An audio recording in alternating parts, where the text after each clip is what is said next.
한국은 인구가 줄어드는 나라입니다. 아이도 줄고 학생도 줄고 지방 소도시는 사람이 빠져나가고 있죠. 그런데 이상합니다. 사람은 줄어든다는데 서울과 수도권의 집값은 왜 쉽게 떨어지지 않을까요? 오히려 집이 부족하다는 말까지 나옵니다. 인구가 줄면 집도 남아돌고 집값도 내려가야 할 것 같은데 말입니다. 그런데 여기에는 우리가 놓치기 쉬운 함정이 하나 있습니다. 집은 사람 수를 기준으로 필요한 것이 아니라 가구 수를 기준으로 필요하다는 겁니다. 예를 들어 내 식구가 한 집에 살고 있다고 생각해 보겠습니다. 부모님 2분, 성인 자녀 2명이 함께 살면 사람은 4명이지만 필요한 집은 한 채입니다. 그런데 자녀가 각각 독립해 혼자 살기 시작하면 어떻게 될까요? 사람 수는 그대로 4명입니다. 하지만 필요한 집은 부모님 집 한 채, 독립한 자녀의 집 2채, 총 3채가 됩니다. 사람은 늘지 않았는데 집은 2채가 더 필요해진 겁니다. 이것이 바로 인구가 줄어도 주택 수요가 바로 줄지 않는 첫 번째 이유입니다. 한국은 결혼이 늦어지고 혼자 사는 청년이 늘고 이혼이나 비혼 가구도 늘고 고령층도 자녀와 따로 사는 경우가 많아지고 있습니다. 예전에는 4명, 5명이 한 집에 살았다면 지금은 1명이나 2명이 한 집에 삽니다. 그래서 사람 수는 줄어도 가구 수는 한동안 계속 늘어날 수 있습니다. 두 번째 이유는 집은 전국에 똑같이 필요한 것이 아니라는 점입니다. 뉴스를 보면 지방에는 빈집이 늘고 미분양 아파트가 쌓였다는 이야기가 나옵니다.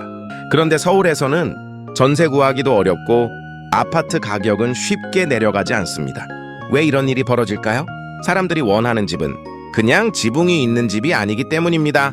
직장까지 1시간 안에 갈 수 있고 지하철이 가깝고 병원이 있고 학교가 있고 마트와 편의시설이 가까운 집, 이런 집을 원합니다.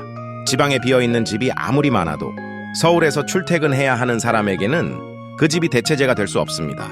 강원도나 전남에 빈집이 있다고 해서 서울 직장인의 주거 문제가 해결되는 건 아닌 것처럼요. 결국 문제는 한국에 집이 몇 채 있느냐가 아닙니다. 내가 일하고 생활하고 아이를 키우고 병원에 다니기 좋은 곳에 내가 감당할 수 있는 가격의 집이 있느냐가 더 중요합니다. 세 번째 이유는 집의 개수와 쓸 수 있는 집의 개수는 다르기 때문입니다. 오래된 집, 교통이 불편한 집, 관리 상태가 나쁜 집, 상가만 있고 생활 인프라가 부족한 집, 지금의 가족 형태와 맞지 않는 큰 집이나 너무 작은 집은 있어도 사람들이 선택하지 않습니다. 반대로 신축, 역세권, 학군, 대단지, 직장과 가까운 지역의 집은 인구가 줄어도 수요가 계속 몰릴 수 있습니다. 그래서 어떤 지역은 집값이 떨어지고 빈집이 늘어나는 반면 어떤 지역은 여전히 살 집이 없다는 말이 나옵니다. 인구 감소 시대의 부동산은 전국이 함께 오르거나 함께 내리는 시대가 아니라 지역별 차이가 더 커지는 시대로 갈 가능성이 높습니다. 네 번째 이유는 집은 오늘 필요하다고 해서 내일 바로 생기지 않기 때문입니다. 아파트 한 단지를 짓는 데는 땅을 확보하고 인허가를 받고 착공하고 분양하고 완공하기까지 긴 시간이 걸립니다. 재개발과 재건축도 마찬가지입니다. 새 아파트를 짓기 위해 오래된 아파트를 철거하면 그 기간에는 오히려 살 수 있는 집이 줄어들기도 합니다. 정부가 공급 대책을 발표해도 사람들이 실제로 입주할 수 있는 집이 되기까지는 시간차가 생기는 겁니다. 그래서 공급 계획이 많다는 뉴스와 당장 내가 구할 집이 부족하다는 현실은 동시에 존재할 수 있습니다. 마지막 이유는 집이 단순히 사는 공간만은 아니기 때문입니다. 집은 생활 공간이기도 하지만 많은 사람에게는 가장 큰 자산이기도 합니다. 금리가 내려갈 것이라는 기대, 교통망이 좋아질 것이라는 기대, 재개발이나 재건축 가능성, 좋은 학군과 일자리의 집중까지 사람들은 현재의 집값만 보는 것이 아니라 앞으로 이 지역의 가치가 어떻게 바뀔지를 보고 움직입니다. 그래서 인구가 감소한다고 해서 모든 집값이 자동으로 떨어지는 것은 아닙니다.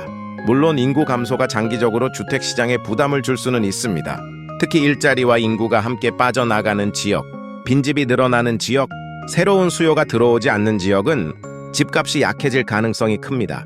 하지만 서울과 수도권 핵심 지역처럼 일자리와 교통, 교육, 생활, 인프라가 모이는 곳은 이야기가 다릅니다. 결국 인구 감소 시대의 중요한 질문은 한국의 사람이 몇 명 남을까가 아닙니다. 어떤 사람들이 어디에서 어떤 집을 필요로 할까입니다. 사람 수는 줄어도 혼자 사는 가구는 늘고 지방에는 집이 남아도 서울에는 원하는 집이 부족할 수 있습니다. 인구 감소는 집값 하락의 시작일 수는 있어도 집값 하락을 보장하는 답은 아닙니다.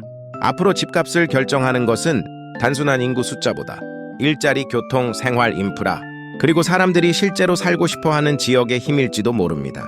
별게 다 궁금해지는 이야기, 다음 편에도 계속됩니다.